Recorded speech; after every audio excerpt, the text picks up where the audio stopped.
ആരാണ്ട് വരുന്നെണ്ണോ നമ്മുടെ മാനം പോകണം. വയസ്സാം കാലത്ത് എന്റെ അർത്ഥം മീൻ ഈ നാട്ടുകാർ കണ്ടെന്നാണ് ഞാനില്ലല്ലോ കൊല്ലൂടാ. ഒന്നുകൂട്ടും പേടിക്കണ്ടല്ലോ, ആര് വന്നാലും നമ്മൾ നെഞ്ചും പിരിച്ചു തരും. മനുഷ്യന്മാരുടെ തുണിയും കൊണ്ടാലും മൂഞ്ചി തെറ്റി നിൽക്കുമ്പോഴാണ് നെഞ്ചു പിരിക്കാൻ. ഇനി നമ്മൾ എന്ത് ചെയ്യുമെന്ന് പറ. നമ്മളോ നോക്കി എടുത്ത് ചാറായി വെള്ളത്തിലാ.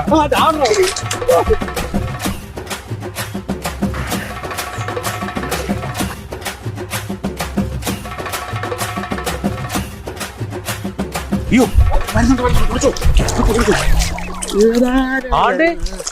രമേശാണോ? ഉണ്ണിച്ചാ നീയായിരുന്നാ? ഇതെന്നാ കുളത്തിൽ പരിപാടി? ഓ ഭയങ്കര ചൂടല്ലേടാ, അപ്പൊ കുളത്തിൽ കുളിക്കാന്ന് പറഞ്ഞിറങ്ങിയത്. അത് കൊള്ളാം. ചൂടാന്ന് പറഞ്ഞ മീൻ കുളത്താണ് ഇറങ്ങി കിടക്കുന്നത്. മീൻ വളർത്തുന്ന കുളമായിരുന്നു ഇത്. മീൻ കുളമായിരുന്നു. കൊള്ളാല്ലേ, നല്ല സെറ്റപ്പ് കുളം. ഉണ്ണിച്ചോ എന്നാ മീനാണ് ഇട്ടിരിക്കുന്നത്? കരിമീനാണോ? ഓ കരിമീൻ കിട്ടിട്ട് കഴിഞ്ഞ വർഷം ഭയങ്കര നഷ്ടത്തിലായിരുന്നേ. അത്